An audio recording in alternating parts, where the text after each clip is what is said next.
और सुनते वक्त जिस सफाई से इन्होंने अपनी बातें रखी हैं, जिस पैशन से इन्होंने अपनी बातें रखी हैं, और जो माहौल इन्होंने अपनी बात रखने के दौरान क्रिएट किया है, मुझको लफ्ज नहीं आ रहे थे कि मैं how do I describe how I felt and why I felt that speech was very important.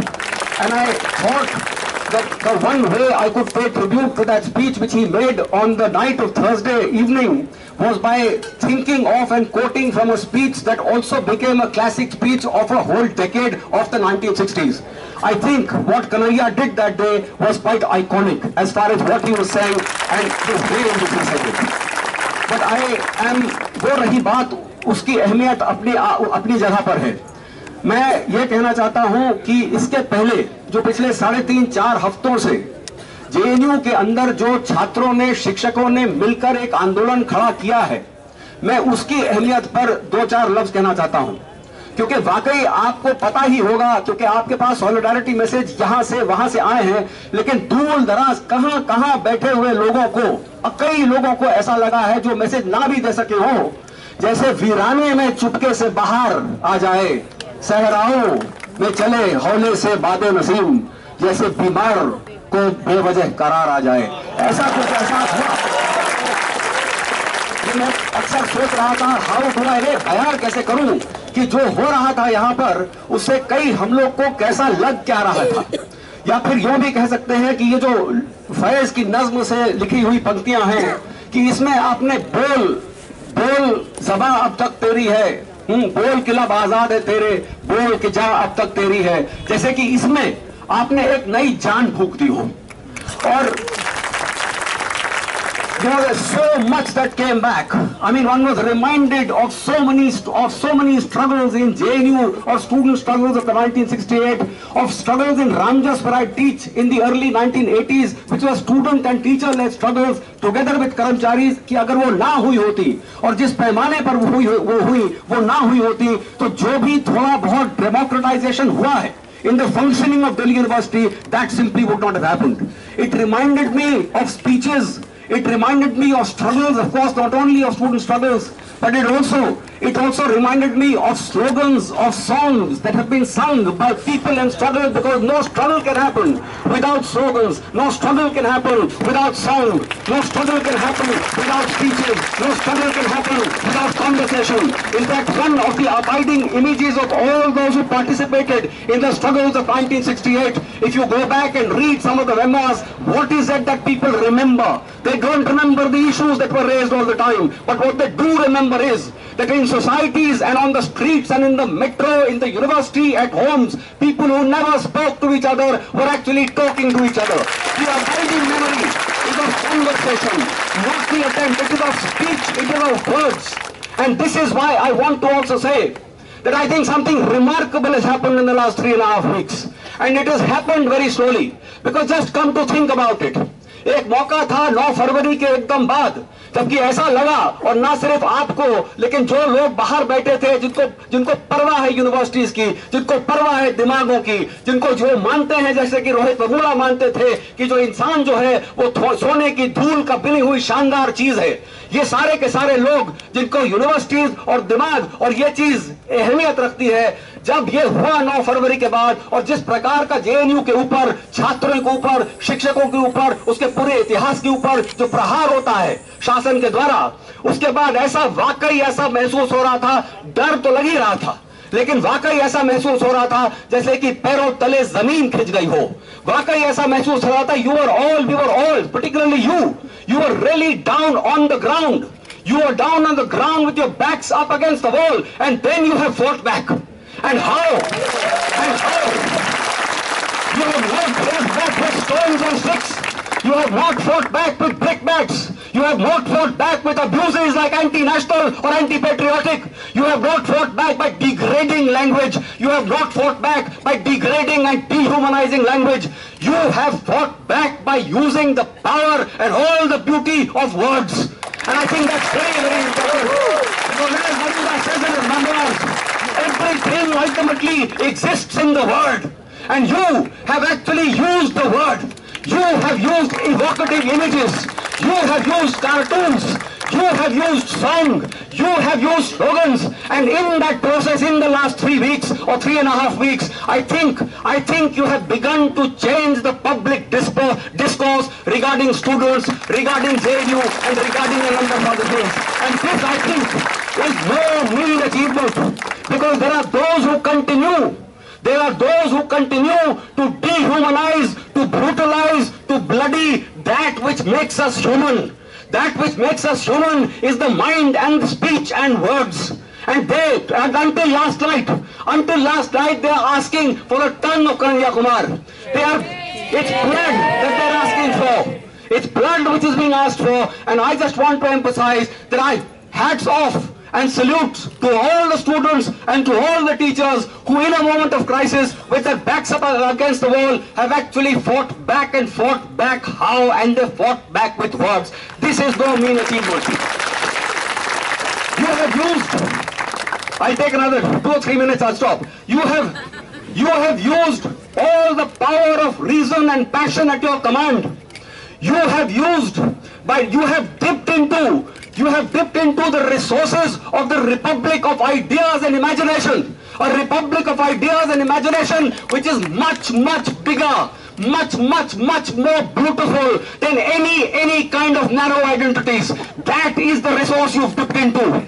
And by dipping into that and using the power of reason, using the power of passion, using the power of words and speech at your command, you have actually been able to, number one, begin to rip through the veil. All the veil of nationalism, in the name of nationalism, in the name of patriotism. You have ripped through that veil and begun to show up the lies, begun to show up the brutality, begun to show up the authoritarianism, begun to show up the illegality which lies at the heart of this and any fascist project. You have also allowed, number two, through whatever you have done, whatever you might have said or not said about slogans, I think what you've done is, you have also allowed people across the globe, of course in Delhi University and other universities in the country, but across the globe, to begin to think seriously about the meaning of slogans. That slogans are not simply created like this. Slogans, precisely because of their nature, the ability to be able to say something big in one short or two short sentences, slogans also have to be hyperbolic. You have been able to excite a discussion in this country that if we are talking about slogans as being hyperbolic, it would be asinine completely to begin to take slogans totally literally. Slogans were never meant to be taken literally. But simultaneously, I think what you've also done is, whatever your opinions about slogans and which slogans people agree with or people don't, I think what has happened is that across the globe, people have also begun to talk that look, slogans are slogans, they are words, and we don't have to agree with every slogan that is raised. But the way we deal with that slogan, it cannot be through sedition. It cannot be by bringing in the police, by bringing in the army, by talking of tanks on the campus. Slogans, I don't agree with so many slogans. इतने slogan दिए जाते हैं दुनिया भर की जगहों पर, उनके साथ सहमति नहीं होती है, लेकिन इसका मतलब ये नहीं है कि जब हम खिलाफत करते हैं किसी स्लोगन की, कि उसका नतीजा यह हो कि हम कहें कि सेडिशन कर दो या आतंक कर दो या एक प्रकार से रिप्रेशन कर दो, दमन करो. So I think the whole question of the slogan, the meaning of slogans and how we deal with slogans which we don't agree with. आप मुझसे पूछे तो मैं कहूंगा कोई भी नारा, मैं तो जेएनयू में ये नहीं सीखा, कोई भी नारा जो कहता है कि फला की बर्बादी, उसकी बर्बादी, इसकी बर्बादी, मुझको उससे परेशानी है. लेकिन सवाल ये नहीं है, मुझको परेशानी इस वजह से नहीं है कि मैं राष्ट्रवादी हूं या देशभक्त हूं या देशप्रेमी हूं. परेशानी ये है कि किसी की बर्बादी नहीं चाहते. ये तो कन्हैया ने कितनी बार अपनी स्पीचेस में कहा है, किसी की बर्बादी नहीं चाहते. जो राजनीतिक परंपरा या पद्धति में हम बड़े हुए पले यहाँ पर जेएनयू में, वहां पर तो ये था कि पूरी दुनिया, I mean all belongs to all. We have to find a way in which all of us can actually share the whole world as equals. Okay, as something which is beautiful as equals. किसी की बर्बादी नहीं चाहिए. But my simple point is that apart from everything else, what this has done is to actually is to encourage a debate not only about the meaning of slogans, but about how we deal with slogans. We can deal with slogans we don't agree with democratically. We do not have to deal with slogans we disagree with in an authoritarian way. But apart from that, what you've also been able to do, as has been said in all these discussions on nationalism, you've actually been able to open in these last 3.5 weeks or so a critical debate about what it means to be patriotic, what does nation, nationalism, etc. mean, how they're not something which is natural, and precisely because they're not natural and made by human beings in certain historical circumstances, they can also be changed. I think this debate which has been happening on the question of nation and nationalism, you have not simply taken it lying down and accepted the version being passed on to you. You've actually been able to take this discussion forward. And I think the debate and discussion needs to be continued on a much wider scale, as Tista herself was saying. How do we take this debate from within JNU to outside? Already it is being taken outside. But I think it needs to be taken outside much more actively as well and much more intelligently. Number four, what you've also been able to do, it's a big, huge shot on the arm for all those people who've been trying to argue that the sedition law has absolutely no place in democratic society. Number five, I think a debate on the nature of the university. You've actually been able to force people to begin to think and reaffirm what it does mean. What does a university mean? And what are we at university for? And the whole question, for example, that when we are at a university, what are we meant to be doing? I mean, a university, by the very word of it, it means एक ऐसी जगह जहाँ पर पूरा ब्रह्मांड ला सके. हम शिक्षक हैं, हम छात्र हैं, हमारा फर्ज ये बनता है कि हम पूरे ब्रह्मांड की किसी भी बात पर बेहिचक, बेखौफ बातचीत कर सके. You bring the universe into the classroom. You bring the universe into our minds. You bring the universe into the imagination. And not only do you bring the universe, but you think critically about the universe. How do we begin to think critically about everything under the sun? Be it family, be it nation, be it patriotism, be it religion. The university is not a place of worship. The university is not a place जहाँ पर आप भक्ति करते हैं. आपको पूरा अधिकार है भक्त होने का. लेकिन जब आप यूनिवर्सिटी में आते हैं तो आप ये मान के चलें कि यूनिवर्सिटी में जब कोई भी आता है शिक्षक बनकर या छात्र बनकर, जब हम यूनिवर्सिटी में आते हैं, then we have to be able to have the courage and the gumption to be able to put our worship and bhakti on the side and be willing to talk critically about everything that we take for granted, about everything that society teaches us as being true and correct and right. And then to have the training to be able to arrive at our own independent decisions.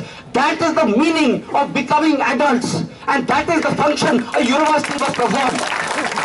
Connected to this, I think what has happened, what you've done is also to be able to, on this basis, make the argument that the reason why JNU is under attack is not because of this slogan or that slogan. You've been able to make the argument that the reason why JNU is under attack is because if there is one university in the country, since the time of its founding, in the late 60s and early 70s, which has been doing that which any university should be doing, it is JNU. And that is the reason why JNU is under attack. It is a university which does not take anything for granted. It is not a university which is giving you घुट्टी. मुझको जो JNU की याद है और जिस वजह से मैं रोमेला का या मुखिया साहब का या पनिकर साहब का या बिपिन साहब का की इज्जत करता हूँ, वो इस वजह से नहीं है कि उन्होंने हमको कोई घुट्टी पिलाई, हमको एक प्रकार की विचारधारा दी.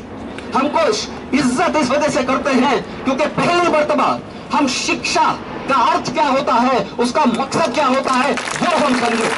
क्योंकि जब उनके साथ बातचीत होती थी तो ये कहा जाता था कि तुम हमारी सुनो, तुम उसकी सुनो, तुम ये पढ़ो, तुम वो पढ़ो, तुम लाइब्रेरी में जाओ, तुम आंदोलन करो, तुम बहस करो, मुबाहिसा करो और उसके जरिए पेड़ के नीचे बैठो, रम के ग्लास पियो, लेकिन उसके बाद सोचो, समझो, अपने इंडिपेंडेंट निष्कर्ष पर पहुंचो. Critical thought. They taught us, and JNU taught me for the first time in my life, that the meaning of being critical, of using the mind that Rohit Vebula is talking about. That a man or a person is not just a thing. A man or a person cannot be reduced to his or her tatkalik pehchan. That we are all minds. And we are young. We are minds, whether we are old or whether we are young. And we have to be able to use those minds. And that is what JNU taught me. शिक्षा का अर्थ जो था वो हमको यहाँ पर मिला. कोई विचारधारा नहीं मिली. ये वामपंथ है और ये पंथ है. It was about being able to use one's own mind critically, and that, I can assure you, has been a completely liberating experience. It was like you were finding freedom for the first time. It was like you were being born for the first time. It was emancipating. I myself fell out with Professor Bipin Chandra, and I regret the fact that in 1983, and I regret the fact that I never really could talk to him about that time. We became friends later again, but I just want to emphasize that this is what JNU meant. I will give you one example. I don't know whether things are the same now, but what would happen was that there were times when क्योंकि वो 3-4 घंटे कोई class चले, उसके बाद जब class खत्म होती थी तो मन पूरा इतना अशांत हो जाता था अक्सर. उसके बाद बहस होती थी, पढ़ाई होती थी, मुबाहिसा होता था, और उसके बाद फिर भी रम पीने के बावजूद जब नींद नहीं आती थी तो सुबह के 2 बजे उनके घर पर जाकर उनके किवाड़ पर दस्तक करते थे और कहते थे कि बिपिन साहब, आपने जो आज पढ़ाया और आप ये कहते रहते हैं कि मन बेचैन हो, कभी भी आओ बात करो, तो हमारी नींद हराम आपने की है. हम 6 बजे तक फिर बातचीत चलती थी, सुबह हो जाती थी. I'm just trying to emphasize and belabor a point that the JNU meant something. It was the only university. I'm not saying it's the only university, but I know that if there is one university that has been doing what it is meant to do, then it has been JNU. And that is the reason why it is under attack. And finally, I think, once again, what you've been able to do is to say, and Kanhaiya said it also right in the beginning, that this, very good that we have to have a debate on nation, nationalism, patriotism, etc. All this must carry on. At the same time, I don't think anybody here is in any doubt that this attack which is happening on JNU is happening because JNU is of a particular kind, number one. And by attacking JNU, actually the real target is the constitution and democracy. And I think,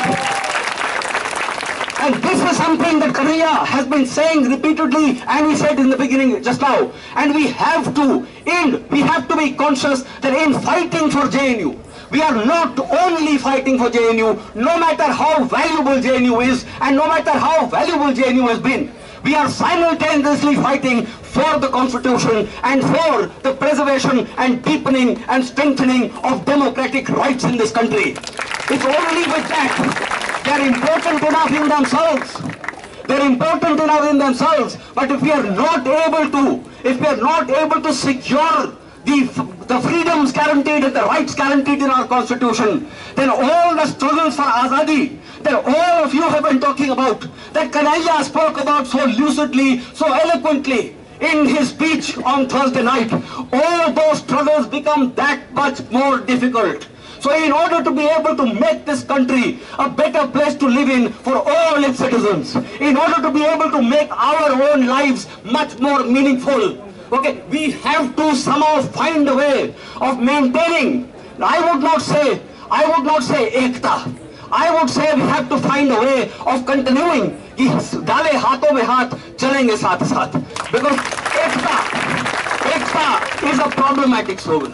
Ekta is something that also goes very easily into the fascist chest. I think what we have to be able to say कि यहाँ समानता नहीं, हम समता मांगते हैं, और समता के लड़ने के लिए जो राजनीतिक ढांचा है लोकतंत्र का, उसको सलामत रखना, उसको मजबूत करना बहुत जरूरी है, ताकि ये सारी लड़ाइयाँ चल सके और हम मिलकर चल सके, डाले हाथों में हाथ हम चल सके साथ साथ. And finally, I just want to say that in addition to all that the struggle I think is meant, and I think which we need to acknowledge and tell ourselves in moments of weakness, because moments of weakness will be there in night time, in day, early in the morning.